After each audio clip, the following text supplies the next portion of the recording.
한번 따라 하실까요? 하나님을 찬송하라. 하나님을 찬송하라. 다시 한번요. 하나님을 찬송하라. 하나님을 찬송하라. 네, 저는 여러분들과 함께 하나님을 찬송하라 라는 이 제목을 가지고 하나님의 말씀 받기를 원하는데, 오늘 우리에게 주시는 하나님의 말씀은요, 시편입니다. 시편 65편 1절에서부터 13절 말씀을 찾아서 우리 한 절씩 한 절씩 교독하기를 원합니다. 제가 먼저 1절 말씀을 올려드립니다. 하나님이여, 찬송이 시온에서 주를 기다리오며 사람이 서원을 주께 이행하리이다. 기도를 들으시는 주여, 모든 육체가 주께 나아오리이다. 죄악이 나를 이겼사오니 우리의 허물을 주께서 사하시리이다. 주께서 택하시고 가까이 오게 하사 주의 뜰에 살게 하신 사람은 복이 있나이다. 우리가 주의 집, 곧 주의 성전의 아름다움으로 만족하리이다.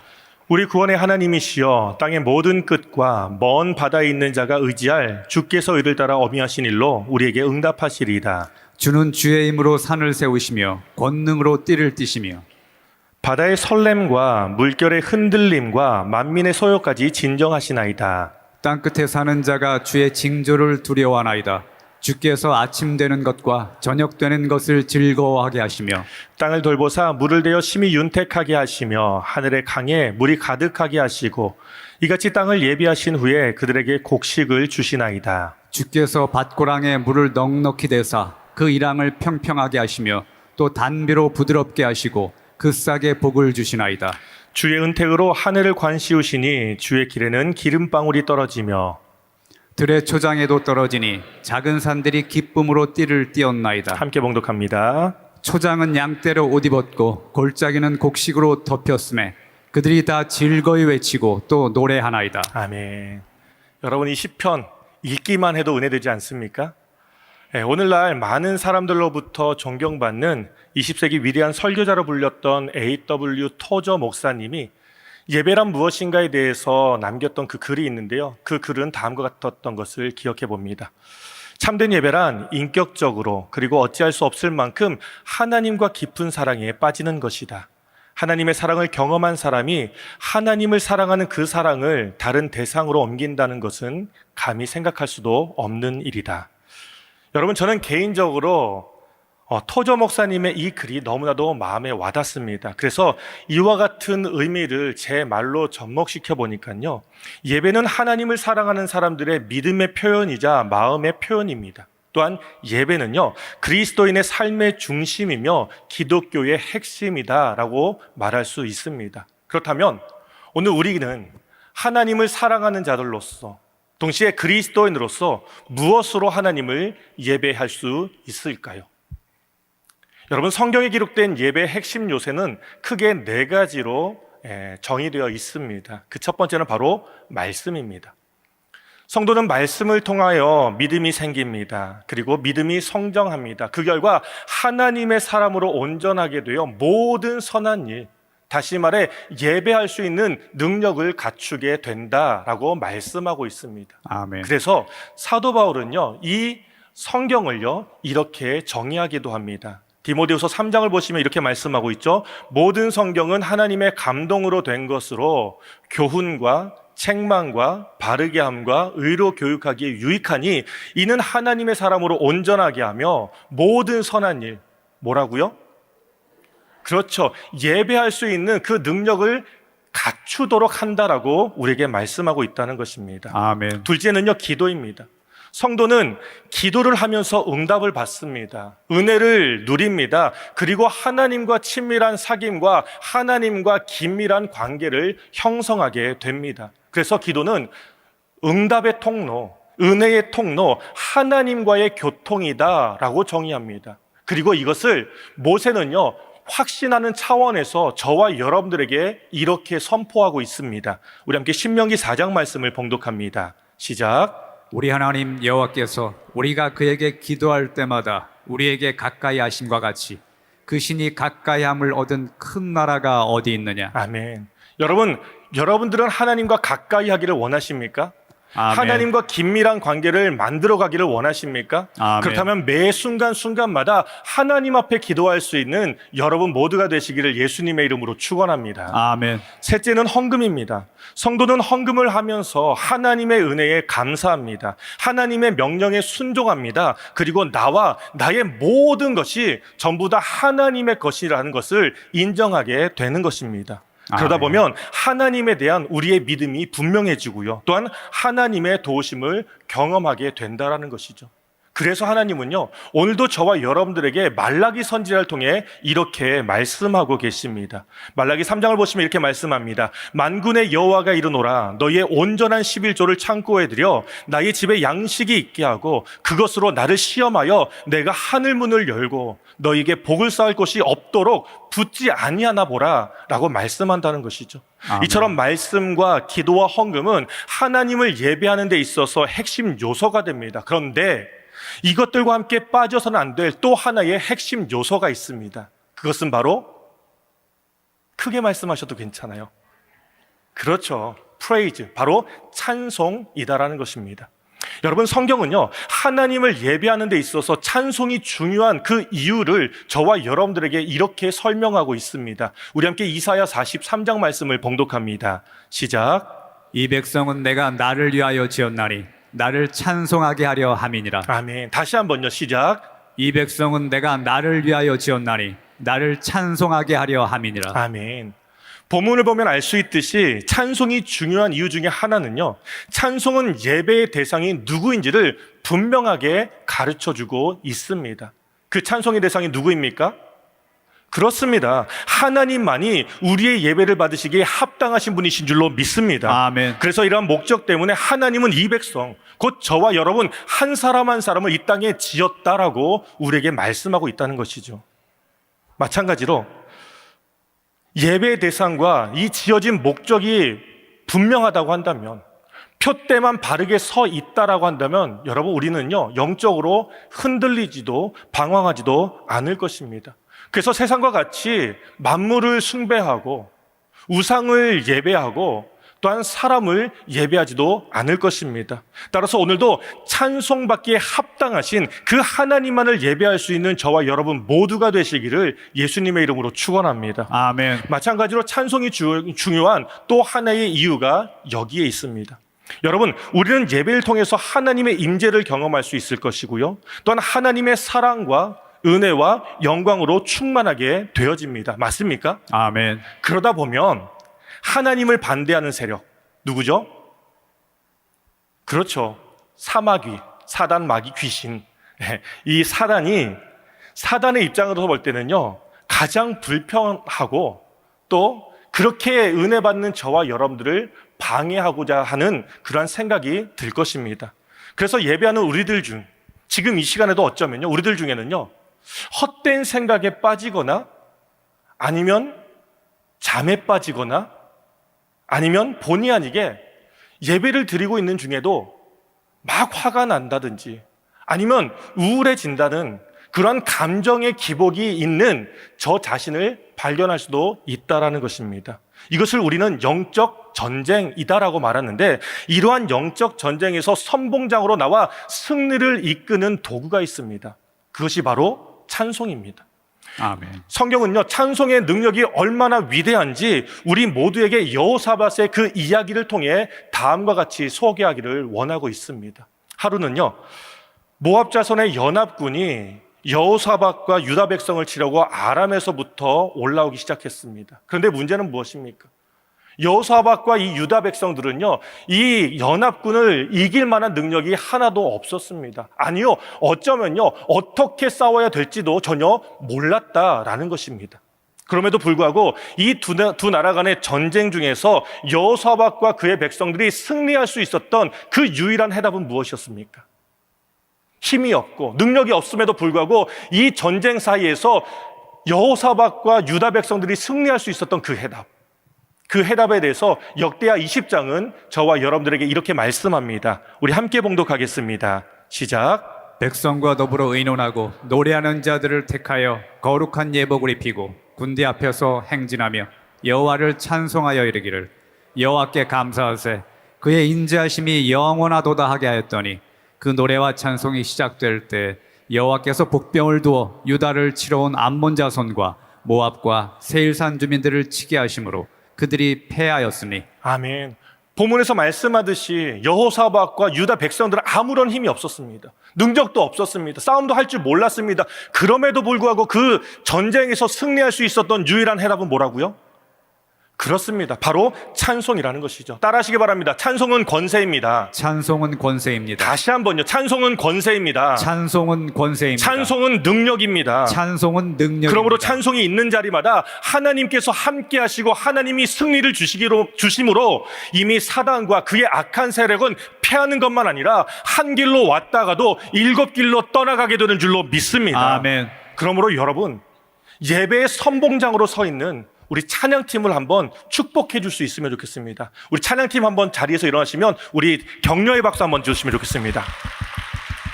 우리 열린 찬양팀도 있고요. 찬양팀도 있고요.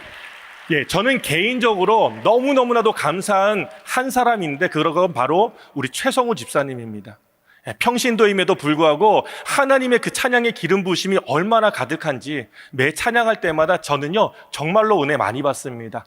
우리 수고하는 우리 최성우 집사님 어디 계시죠? 우리 박수 한번 드렸으면 좋겠습니다. 네. 그리고 찬양의 선봉장으로 서 있는 우리 찬양대도 한번 우리 축복해 주시기를 바랍니다. 뿐만 아닙니다.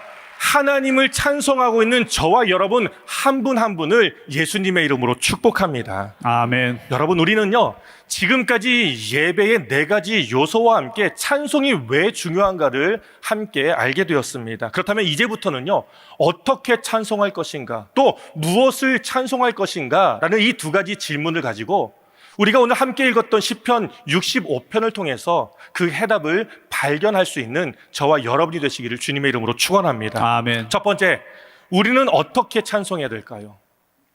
하나님께서 우리를 찬송하도록 지으셨다고 한다면 과연 저와 여러분들은 어떻게 찬송을 해야 되는 것일까요?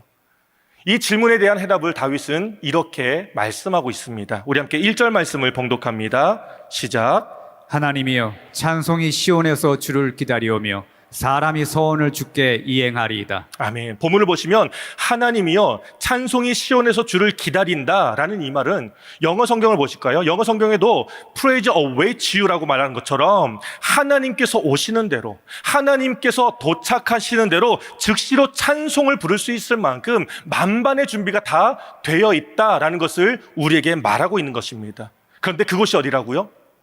하나님을 찬송할 수 있는 그 장소? 그렇죠. 바로 시온이다라는 것이죠. 여러분, 시온은요 예루살렘의 언덕에 위치한 곳으로 다윗이 이곳을 정복한 이후로부터 다윗성이라 불렀고, 또한 그곳에 여호와의 언약궤를 안치시킬 만큼 지리적으로나 영적으로 이스라엘의 중심지인 것을 상징하고 있습니다. 그러므로 시온이 상징하는 바와 같이 누구든지 하나님을 찬송하기 원한다면, 누구든지 하나님을 예배하기를 원한다면 온 마음을 다해 중심으로, 전심으로 그 하나님을 찬송해야 한다라는 것이죠. 아멘. 그런데 이것이 얼마나 중요한지 하루는 우물가에서 만난 사마리아 여인이 그 예수님을 향하여서 우리가 어디에서 예배하는 것이 맞습니까? 지금 이곳 사마리아의 그린심산에서 하나님을 예배해야 되는 것입니까? 아니면 그들이 말하는 예루살렘에서 하나님을 예배하는 것이 맞습니까? 라고 묻자 예수님 그 여인의 질문에 이렇게 대답해 주셨습니다. 요한복음 4장을 보시면 이렇게 말씀하고 있지 않습니까?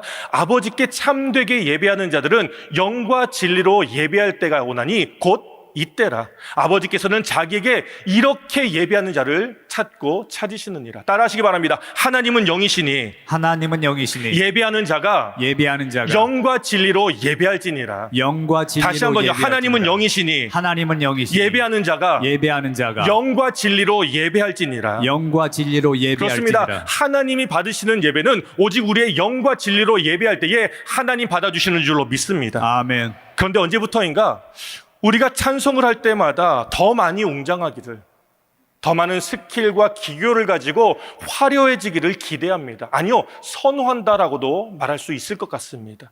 물론 저 역시도 그렇게 되기를 원하는 것은요, 웅장하고 화려하다 보면 여러분 듣기에도 좋고요, 또 보기에도 좋기 때문입니다. 그러나 본문을 통해 발견되는 하나님, 그 하나님의 마음은 무엇입니까? 겉으로 드러나는 그 화려함보다 오히려 우리의 진심과 갈급한 마음과 또 하나님을 사모하는 그 영혼을 담은 그 찬송을 원하신다라고 말씀하고 있습니다. 그래서 성경을 읽다 보면 상한 심령과 통회하는 마음, 다시 말해 옷을 찢고 마음을 찢으며 눈물로 하나님을 찬양한 그 자리에는 반드시 하나님께서 그곳에 계신다라는 것을 우리는 발견할 수 있다는 것이죠. 아멘.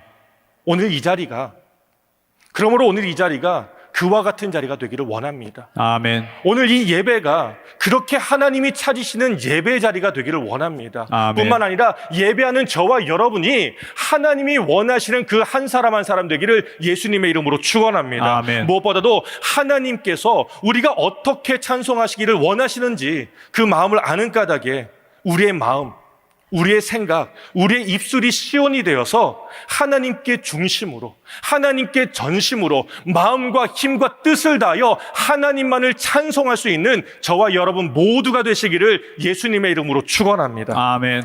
그렇다면 여러분, 우리는 어떻게 하나님을 찬양할까를 알게 되었다면 이제는요, 여러분, 무엇을 하나님께, 무엇으로 우리는 찬송을 드려야만 하는 것일까요? 무엇을, 어떤 하나님을 우리는 과연 찬송해야 하는 것일까요? 그 첫 번째, 다윗은요, 이 질문에 대해서 크게 세 가지로 답변하고 있는데요. 그 첫 번째는 다음과 같습니다. 따라 하시기 바랍니다. 용서하시는 하나님을 찬양해야 됩니다. 용서하시는 하나님을 찬송해야 합니다. 그렇죠. 용서하시는 그 하나님을 찬송하라라고 우리에게 말씀하고 있습니다. 우리 함께 3절과 4절 말씀을 봉독합니다. 시작. 죄악이 나를 이겼사오니 우리의 허물을 주께서 사하시리이다. 주께서 택하시고 가까이 오게 하사 주의 뜰에 살게 하신 사람은 복이 있나이다. 우리가 주의 집 곧 주의 성전의 아름다움으로 만족하리이다. 아멘. 본문에서 죄악이 나를 이겼다라는 이 말은요, 나는 죄인입니다 라는 의미를 담고 있습니다. 그러고 보니까 지금까지 우리는 다윗의 좋은 이미지만 기억했을 뿐 정작 그에게도 감출 수 없는 두 가지 대표적인 죄명이 있는 것을 보게 됩니다. 그 첫 번째는 바로 다윗이 밧세바와 동침한 사건이고요. 또 하나의 사건은 무엇이죠? 다윗이 모든 이스라엘 백성들을 인구조사했던 사건이었습니다. 여러분, 저는요, 개인적으로 다윗이 밧세바와 동침한 사건보다 인구조사했던 그 사건이 더 큰 죄다라고 그렇게 생각하기를 원합니다. 왜냐하면 다윗 한 사람의 교만 때문에 무고한 많은 백성들이요, 사흘 동안 온역으로 고통받았고요. 고통만 받았던 것이 아니라 그 가운데의 7만 명이 그 죽음을 도무지 피할 수 없었기 때문입니다. 물론 이외에도 밝혀지지 않았을 뿐이지 다윗은 더 많은 죄를 지었다라고 그렇게 생각됩니다. 여러분들도 그렇게 생각하십니까? 어떻게 하세요? 왜냐하면요, 여러분, 성경에 기록된 죄는요, 우리가 생각하지 못하는 것, 그 사소한 것까지도 지명하고 있기 때문입니다. 그 대표적인 것이 바로 낙심이고 좌절입니다. 여러분, 낙심과 좌절이 죄라고 말할 수 있는 그 이유는요, 죄는요, 하나님의 말씀을 거역합니다. 뿐만 아니라 죄는요, 하나님 앞에 나아가지 못하도록 방해를 한다는 것이죠. 그런 입장에서 성경은 우리에게 기도하면서 낙심하지 말라라고 말하지 않았습니까? 그럼에도 불구하고 다윗을 보십시오. 다윗은 밧세바와 동침한 이후에 나를 주 앞에서 쫓아내지 마시고 주의 성령을 나에게 거두지 마시옵소서라고 그렇게 탄식하며 낙심했을 뿐 하나님 앞에 나아가지 못했다라는 것입니다. 그런데 그렇게 생각해 보니까요, 아버지의 유산을 다 잃었던 그 탕자도 다르지 않았던 것을 우리는 또한 기억해 볼 수 있습니다. 하루는 재산을 다 낭비한 채 배가 고픈데 먹을 것이 없어서 돼지가 먹는 그 쥐염매라도 먹어보자라고 하는 그 순간 문득 저 멀리 계시는 자신의 아버지를 생각하게 됩니다. 그러자 아들로는 바라두지 않을 수 있겠지만 그의 종이라도 되고자 하는 그 간청을 하기서라도 그는 다시금 아버지의 집으로 가기로 결단하게 됩니다. 그런데 막상 아버지 집에 가까우면 가까울수록 더 이상 그 거리가 좁혀지지 않는 것을 보게 됩니다. 왜 그랬을까요? 제 생각이 맞다면 그는 아버지께서 자신을 받아주지 않을 것이다 라는 그 낙심하는 순간, 그래서 절망한 까닭에 그의 발걸음이 도무지 떨어지지 않았다라는 것이죠. 하지만 이때 여러분, 다시 한번 오늘 우리가 함께 읽었던 이 본문의 말씀을 보시기 바랍니다. 본문을 보시면 죄악이 나를 이겼다라고 말하는 것은, 죄악이 이겼다라는 것은 그것은 맞는 사실입니다. 우리는요, 죄인이 맞습니다. 그러나 우리의 허물을 용서해 주신 분이 누구십니까?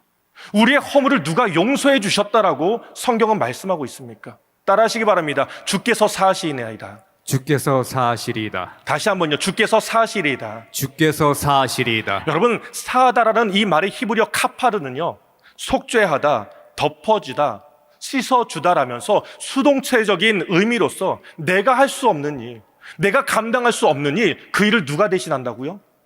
하나님이 대신한다라는 의미를 갖고 있다는 것이죠. 그래서 본문을 보면 주께서 택하셨고 주께서 가까이 오시게 하다라고 말씀하듯이, 다윗이 눈물만 흘리면서 하나님 앞에 탄식하고 있을 그때에 하나님은 친히 선지자 나단을 보내서 그 다윗의 죄를 용서해 주셨다는 것이죠. 탕자도 마찬가지지 않습니까? 절망한 까닭에 더 이상 아버지 집에 나아갈 수 없는 그 상황 가운데 놓여 있을 때에 오히려 아버지께서 그 아들을 멀리서 측은히 바라보면서 달려와 그의 목을 안는 그 순간, 더 이상 절망이, 더 이상 낙심이 아닌 낙심이 변하여 소망이 되었고요, 절망이 변하여 만족한 삶을 살 수 있게 되었다라는 것이죠.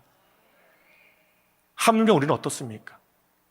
성경은요, 우리가 아직 연약할 때에 기약대로 그리스도께서 우리를 위하여 죽으심으로 말미암아, 그리스도께서 경건하지 않은 자 저와 여러분들을 대신하여 죽으셨다라고 말씀하고 있지 않습니까?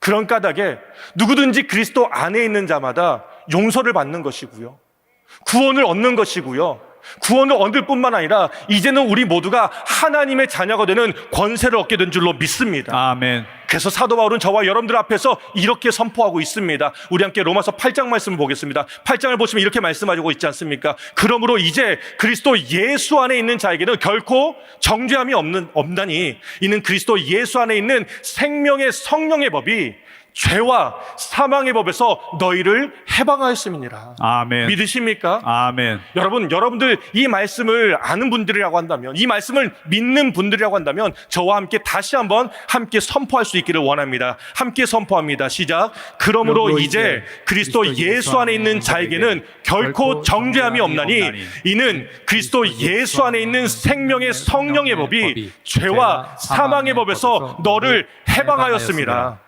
아멘. 여러분, 이 사실을, 이 말씀을 믿는 사람들마다 크게 아멘 하시기 바랍니다. 아멘. 그렇습니다, 여러분. 저도 이 말씀을 믿습니다. 우리가 아무리 어떠한 죄 가운데 있다 할지라도, 허물 가운데 있다 할지라도 예수 그리스도 안에서 성령의 법, 생명의 성령의 법이 우리의 죄와 사망의 법을 능히 해방시켜 주신 줄로 믿습니다. 아멘. 그런데도 어쩌면 여러분, 오늘 이 자리에 있는 여러분들 중에는요, 여러 가지 죄의 모양 때문에 낙심하고 절망하고 있는 사람들이 있을 수도 있을 것입니다. 그러나 우리의 연약함을 아시고 우리를 찾아오신 그 용서하신 하나님, 그 용서하시는 하나님, 그리고 누구든지 예수 안에 있는 자마다 결코 정죄함이 없다라는 그 말씀을 믿는 까닭에 나의 죄, 나의 허물, 그리고 나의 부끄러움보다 더 크신 그 용서하시는 그 하나님, 그 하나님만을 찬송할 수 있는 우리 모두가 되시기를 예수님의 이름으로 축원합니다. 아멘. 두 번째입니다. 따라하시기 바랍니다. 창조하시는 하나님을 찬송해야 합니다. 창조하시는 하나님을 찬송해야 합니다. 우리 함께 6절과 7절 말씀을 봉독합니다. 시작. 주는 주의 힘으로 산을 세우시며 권능으로 띠를 띠시며 바다의 설렘과 물결의 흔들림과 만민의 소요까지 진정하시나이다. 아멘. 본문에서 주는 하나님이십니다. 하나님의 힘은요, 무에서 유를 창조하는 능력이 있습니다. 그래서 창세기를 읽을 때마다 하나님께서 말씀으로 창조하신 모든 것, 하늘의 해와 달과 별들, 그리고 자연 만물 중 어느 하나만 보아도 우리는 그 하나님의 그 창조의 능력에 감히 감탄할 수밖에 없다라는 것이죠. 아멘. 한 예로 하나님께서 셋째 날에 하셨던 그 일들을 잠시 기억해 볼 수 있으면 좋겠습니다.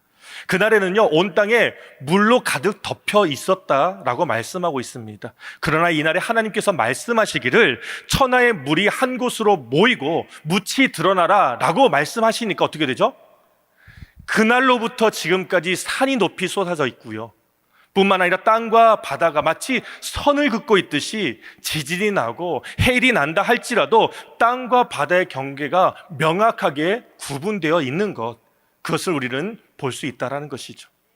또 하나, 하나님의 힘은요, 따라하시기 바랍니다. 다스리는 능력입니다. 다스리는 능력입니다. 여러분들도 보았을 것이다 라고 생각되지만요, 얼마 전까지 플로리다 주를 헤치고 지나갔던 그 허리케인 밀턴 때문에 얼마나 많은 손해와 피해가 있었는지 여러분들은 잘 알 것입니다.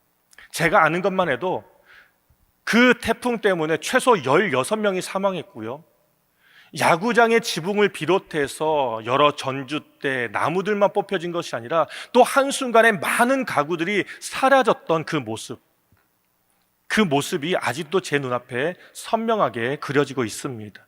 그런데 이와 같은 광풍이 여러분, 어느 날 늦은 저녁에 제자들 앞에도 나타나게 되었습니다. 그날의 광풍의 힘이 얼마나 위협적이었던지, 여러분, 이 제자들은 어디 출신이죠? 어부잖아요. 그래서 하나같이 바다에 관련된 일이라고 한다면 누구보다도 자신 있고 누구보다도 잘 헤쳐나갈 능력이 있었다라고 생각했지만, 이날만큼은 광풍으로 인해 물결이 바다 안까지 들어오는 모습을 보면서 너무나도 두려운 나머지 그 고물 밑에서 잠자고 있던 그 예수님을 향하여 손살같이 달려가면서 두려운 목소리로 함께 선생님 어찌하여 우리가 죽게 된 것을 돌보지 아니하시나이까 라고 그렇게 외쳤다라는 것이죠. 그러자 그 제자들의 그 당황스러워하고 두려워하는 그 목소리를 들은 그 예수님께서 어떻게 반응하셨죠? 우리 함께 마가복음 4장 말씀을 봉독하겠습니다.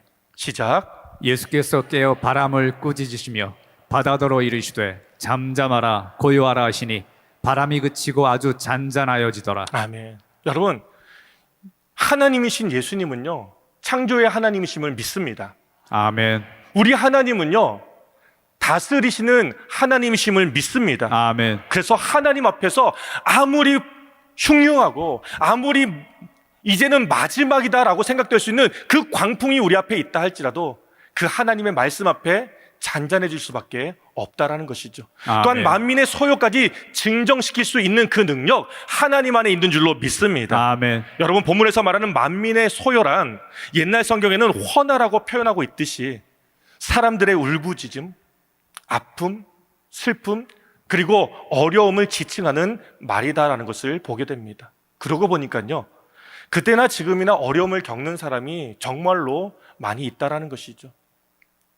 그래서 잠시 셈을 해보니까요, 지난 한 주간만 해도 제 기억이 맞다면 4곳의 병문을 방문했었습니다. 그나마 병문했던 것은 다행이라고 생각합니다. 왜냐하면 그 전주에는요, 장례식장을 제 기억이 맞다면 3번 정도 참석했던 것으로 기억하기 때문입니다. 이처럼 몸이 아픈 사람들, 경제적인 어려움 때문에 허덕이는 사람들, 그리고 정신적인 질환 때문에 몸소리치는 그 사람들이 얼마나 많은지 모릅니다. 그런데 그런 모습을 바라볼 때마다 저는요, 마치 광풍 앞에서 요동하고 있는 그 제자들의 그 모습이 바로 내가 아닌가라고 그렇게 연상될 때도 있습니다.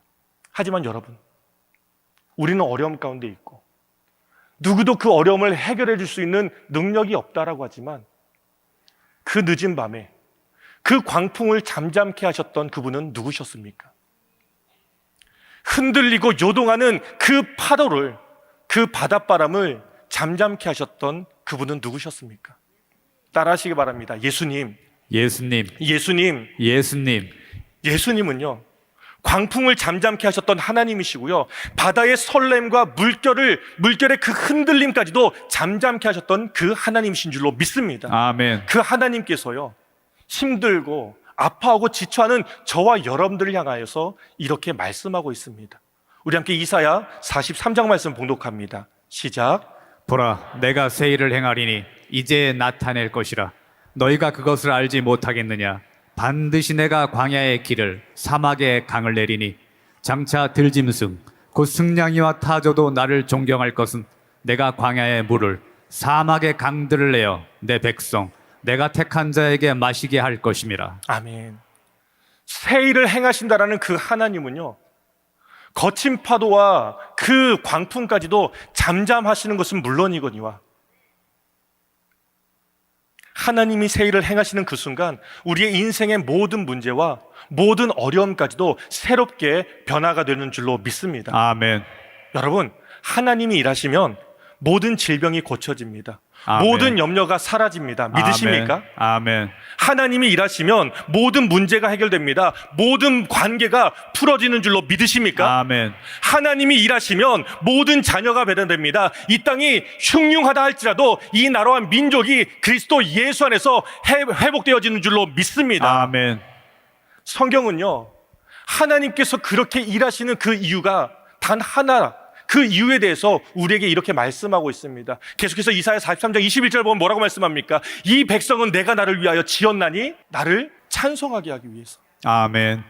여러분, 하나님은요, 저와 여러분들을 통하여서 찬송받기를 원하십니다. 아멘. 그래서 그 찬송을 받기 위해서 오늘 저와 여러분들을 위해서 일하시는 것이고요, 또한 우리가 할 수 없는 그 모든 일들을 대신해서 다스려 주시는 줄로 믿습니다. 아멘. 그러므로 오늘도 우리의 삶을 새롭게 하시고 우리의 삶을 변화시키시고 절망 가운데 있었던 우리 모두를 소망의 자리로 인도하시는 그 하나님, 그 하나님을 찬송할 수 있는 저와 여러분 모두가 되시기를 예수님의 이름으로 축원합니다. 아멘. 세 번째, 우리는 무엇을, 어떤 하나님을 찬송해야 되겠습니까? 따라하시기 바랍니다. 예비하시는 하나님을 찬송해야 합니다. 예비하시는 하나님을 찬송해야 합니다. 우리 함께 9절과 10절 말씀 봉독합니다. 시작. 땅을 돌보사 물을 대어 심히 윤택하게 하시며 하나님의 강에 물이 가득하게 하시고 이같이 땅을 예비하신 후에 그들에게 곡식을 주시나이다.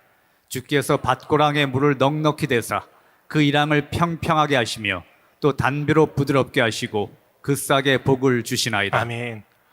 본문에서 땅을 돌보다 이 말을 깊이 묵상하고 또 묵상할수록 우리는 하나님에게 매료될 수밖에 없습니다. 왜냐하면 돌보다의 히브리어 파카드는요, 주의하다, 시찰하다라는 뜻에서 우리에게 관심을 두시고 매일같이 돌보시는 그 하나님을 발견할 수 있기 때문입니다. 한 예로, 오늘날은 기계가 발달되어서 어느 곳이든지 물을 대는 데는 전혀 어려움이 없을 것입니다. 하지만 다윗이 살던 당시 이스라엘은요, 여전히 농기구를 사용했던 그때였습니다. 더군다나 광야가 절반 이상을 차지했던 사막 기후의 터전이었던 터라 그들에게는요,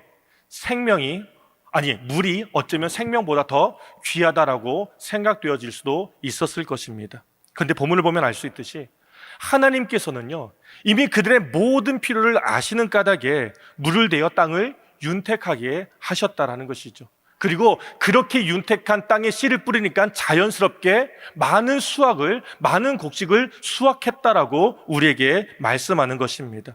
여러분, 성경은요, 이와 같이 예비하시는 하나님, 그 하나님을 따라하시기 바랍니다. 은혜라고 정의합니다. 왜냐하면 은혜란 받을 자격이 없음에도 불구하고 여전히 우리 모두에게 내어주시는 하나님의 선물, 하나님의 관심, 하나님의 일하심을 말씀하고 있기 때문입니다. 아멘. 그래서 이제 이런 입장에서 저를 돌아보니까요, 저 역시도 어떤 사람? 하나님의 은혜로 사는 사람인 것을 여러분들 앞에서 고백해 보기를 원합니다. 지금으로부터 21년 전 멕시코라는 그 나라에서 이 미국 땅에 유학생으로 왔을 때 학비를 다 내고 보니까요, 제 손에 남는 것은 500불이 전부였습니다. 근데 이 500불 중에서도 300불을 기숙사비로 내니까요, 제가 생활비로 사용할 수 있는 것은 얼마?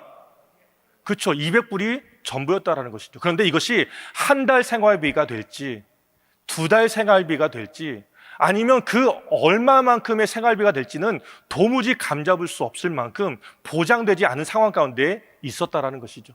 하지만 지금에서 돌아보니까요, 제 수중에는요, 그날보다 더 많은 것이 제 수중에 있다라는 것이죠.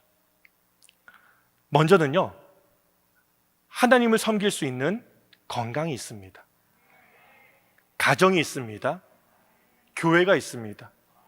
그리고 언제라도 여러분들이 원하시면 맛있는 것을 사드릴 수 있을 만큼 이제는 200불만 아니라 더 많은 한도액을 가지고 있는 크레딧 카드가요, 몇 장이요? 이만큼 있어요.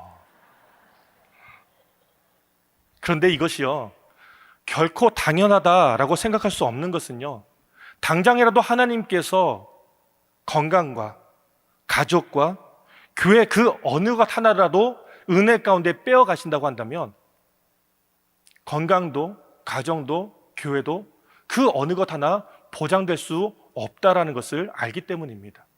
그래서일까요?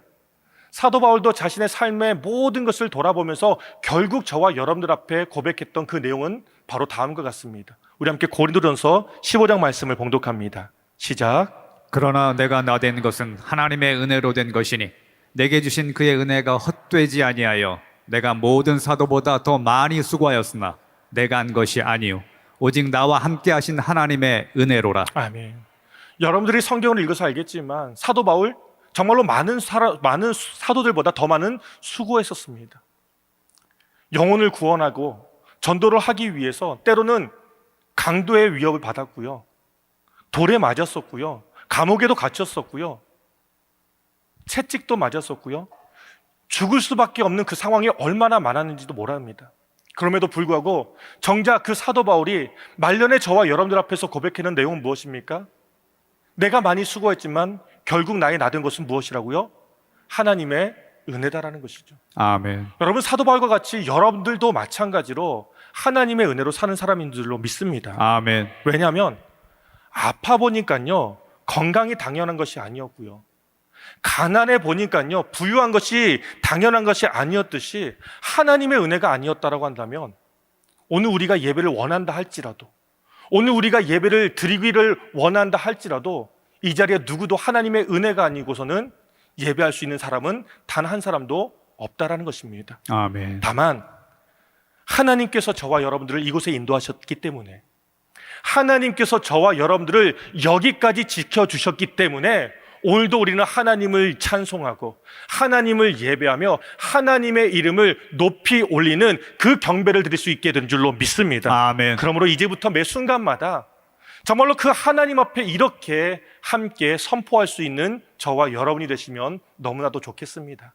따라하시기 바랍니다. 하나님, 하나님 감사합니다. 감사합니다. 다시 한번요. 하나님, 하나님 고맙습니다. 고맙습니다. 그리고 또한 마음을 담아 이렇게 한번 고백했으면 좋겠습니다. 하나님, 하나님 사랑합니다. 사랑합니다. 어떻게요? 그렇죠. 그건 여러분들이 표현하셔야죠. 하나님 감사합니다. 하나님 고맙습니다. 하나님 사랑합니다. 라고 이렇게 감사하는 것은요, 하나님께서 땅을 돌보사 윤택하게 하셨던 것처럼 이제는 우리를 돌보시기 때문입니다. 아멘. 그리고 필요한 모든 것을 채워주시면서 그분이 누구와 함께 하시죠? 저와 여러분들과 함께 하시기 때문입니다. 아멘. 이 사실을 기억하기에 오늘도 예비하시는 하나님, 그리고 우리에게 은혜를 부어주시는 그 하나님만을 찬송하는 저와 여러분 모두가 되시기를 예수님의 이름으로 축원합니다. 아멘. 이제 말씀을 정리하겠습니다. 다윗이 시편 65편을 통하여서 하나님을 어떻게 찬송하고 또 무엇을 찬송해야 될지를 그렇게 낱낱이 세밀하게 기록했던 것은요, 그것은 하나님은 오늘도 저와 여러분들 통해 찬송받기를 원하신다라는 그 하나님의 마음을 저와 여러분들에게 보여주고 있는 것입니다. 아멘. 그러므로 이 사실을 아는 까닭에 지금 이 순간에도 우리를 지으신 목적에 따라 용서하시는 하나님, 따라하시기 바랍니다. 용서하시는 하나님, 용서하시는 하나님, 새롭게 하시는 하나님, 새롭게 하시는 은혜 하나님, 주시는 하나님, 위로해 주시는 은혜 하나님, 주시는 그 하나님을 온 마음을 다하여, 온 정성을 다하여, 힘과 정성과 생명을 다하여 그 하나님을 찬송할 수 있는 우리 모두가 다 되시기를 예수님의 이름으로 축원합니다. 아멘. 주님의 영광교회 예배 장소와 시간을 알려드리겠습니다. 주일 예배와 금요 예배는 글로리 비전 센터에서, 수요일에는 호프 센터에서 예배를 드리고 있으며 장소는 1801 사우스 그랜드 애비뉴 워싱턴과 그랜드가 만나는 코너에 위치하고 있습니다. 주일 예배는 1부 8시에 전통 예배로 드려지고 있으며 2부 예배는 10시 30분에 영광 예배로, 20대와 30대 청년들의 젊음 예배가 오후 1시에 3부 예배로 드리게 되며, 한편 영어권 EM 예배는 오후 1시에 호프센터 2층 하이웨이에서 예배가 있습니다. 수요 예배와 금요 예배는 오후 7시 30분이며 새벽 예배는 월요일에서 토요일까지 오전 6시에 예배가 있습니다. 주님의 영광교회 전화번호는 213-749-4500번입니다. 그리고 저희 웹사이트 주소는 www.gcjc.org로 들어가셔서 교회에 대한 자세한 소식과 주일 설교 및 라이브 예배 실황을 보실 수 있으며, 온라인 헌금을 하시기 원하시는 분은 교회 웹사이트에서 하실 수 있습니다. 지금까지 주님의 영광교회 설교 말씀에 참여하신 여러분 감사합니다.